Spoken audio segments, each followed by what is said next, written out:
Hello, this is Coach Sammy33, and it's time to look at the top 25 post block 2. So before we get there, I'm actually going to pull up the Massey rating because that's kind of important. This is being updated on the regular, so it's pretty cool. Instead of getting it later on in the season and seeing it updated, usually every coach poll, and then when you get the CFP update from the committee, getting it updated on the regular. So right now, we sit at 35. Not bad. 3-1 on the season, and you can just see, look, going up here. There's going to be some things that are going to change. Yeah, Vanderbilt's going to change. Some interesting things happened last night with that coach. He's no longer with us for now, so Vanderbilt probably is going to take a hit because Doof is a damn good coach. So that's going to change some things. Obviously, these teams are going to start playing each other because a lot of the teams ahead of me are conference teams or power conference teams, P4. But then for the group of 5, just kind of ranking where we sit. So I'm at 35 right there. We've got the Sun Belt, Marshall at 33, 2 games in. Paxi, Pat sitting at 30, 4 games in as well. Going up some more, we got Chip. Rough game against Kentucky, man. 6 rough quarters against them. But he sits at 23. He's off to a good start, and you know he's going to play well in the MAC. He won it last season. You've got Sam Houston sitting at 18. And then a Mountain West squad. Fresno State sitting at 13. San Diego State at 22. Can't believe I forgot them. Like, that was one of the first things I looked at. Old Dominion sitting at 6. Crazy, huh? Crazy. He's going to have a good season too, so it'll be fun to watch. And it'll be fun to watch how this moves up and down. Obviously, us little guys will be moving down once we get into conference play, but it's nice to see so many teams in the top 20, top 25 that are non-power conference. Just letting you know that, hey, their wins, they got some good wins out there and playing some tougher competition. But again, conference play will draw it down. So we'll see how things look as we go forward. Even Southern Miss here. So my mouse is hovering, sitting at 12. Good stuff. That said, the polls. So just in totality, you can see the top 7 from both. Pretty much the same. Then you start to get some differences. Tennessee had that big loss to Oklahoma. We know they'll bounce back. Drops to 8 in the coaches, drops all the way down to 11 in the media. And then you got UCF and Shell, Clemson all kind of mixed together in that 8 to 11 range. South Carolina at 12. In both, Louisville at 13 in both. Nice win against Notre Dame. Chip, one of the group of 5 teams sitting there. Dave as well with Connecticut at 19. Old Dominion, I imagine he's going to keep moving up. He's had a good start to the season. Fresno ranked in both. SDSU ranked in both. And then the media, Middle Tennessee. I was going to say Middle Tennessee State. I'm so used to saying that. But that is where they sit. And then looking at the others receiving votes, for us, we did get a vote in the media poll. But obviously we're not top 25. And then in the coaches poll, we're down here. I want to say it was 5. I'm going to find myself. So obviously, if I got a vote in the media poll, then I got a vote in the coaches poll. I thought it was 5 points.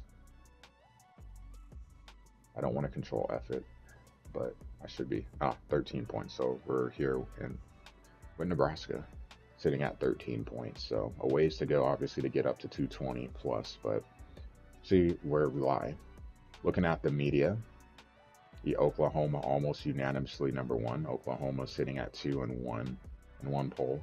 Still think this is super cool. Like, this is the actual poll, the conglomerate of the polls for the coach or media, and this is how many points you're off. So I do like that, and I'll show you why specifically in just a sec. But our lone vote behind Ohio State. So we'll do our best to try to avoid taking any more L's. We'll see how that goes. But pretty cool to get it. And just seeing the difference of opinion is always cool. Media poll is always going to be a little more, I don't want to say more scrutinized than the coaches poll, but they're held to a higher standard. So tend to take their votes a little bit more serious. And then the coaches poll. So this is your poll, and then everyone's vote. So you can see there's some huge outliers here. Dak at the bottom, over 900 point difference, and you can see why, because there's a lot of A teams, a lot of B teams, some C teams, and then some other teams. So yeah, that's probably not going to count. T-Step, some interesting votes here too. 600 points away. I don't know if that would count either. We'll see what the opinion is on that. Myself, where do I fall in? Right here, falling at 39. So I was 66 points off in my vote. Here is mine. I'll actually pull mine up separate. I mean, technically I can. I'll pull mine up. But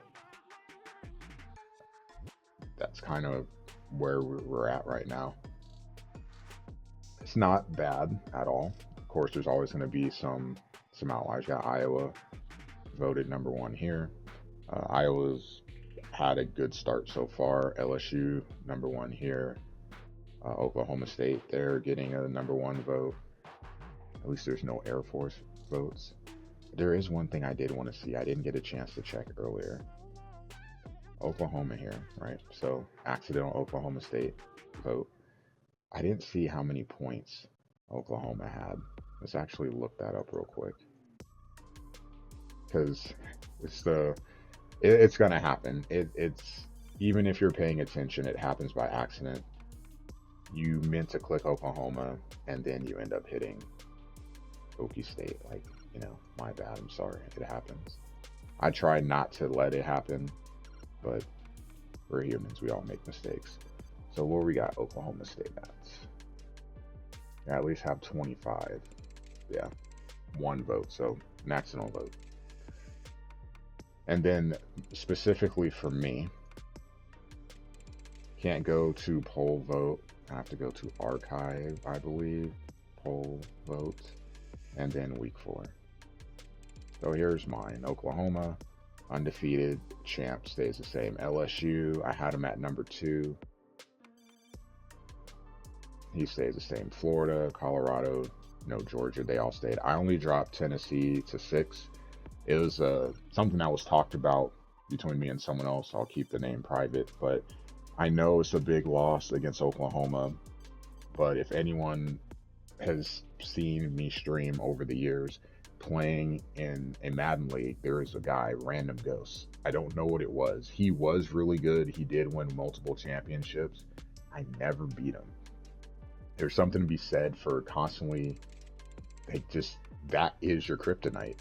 Whether it's the play style, just different dynamics. For whatever reason, I couldn't beat him. Came really close a couple of times to doing it, but couldn't do it. So I can relate to Vegas' struggles against Jiggy. He's come close to beating him a couple times, but it's really frustrating to have that just looming over your shoulder. Eventually, I think he'll crack it, but I didn't fault him as much in the polls for losing because Jiggy doesn't have many losses anyway. Iowa, Notre Dame, Texas, Oregon, there wasn't a lot of movement. Did have to drop South Carolina some with the loss. Ohio State is higher for me than others. I know he's behind in terms of games played, but I'm lenient at the beginning of the season in that. My top 25 I don't think it's too terrible. Vanderbilt probably will be coming out. Vanderbilt's a tough one because now, how am I supposed to rate a team with no coach? We had this conversation last year about Nebraska, so I'm not sure what to do there. I still have Penn State in my top 25. Arkansas has a big game this block against Tennessee, so he does have a win. He's had a great start. I guess we'll have to see kind of where I put him, and we'll see going forward. But this is my top 25, and we're looking forward to seeing what happens going forward.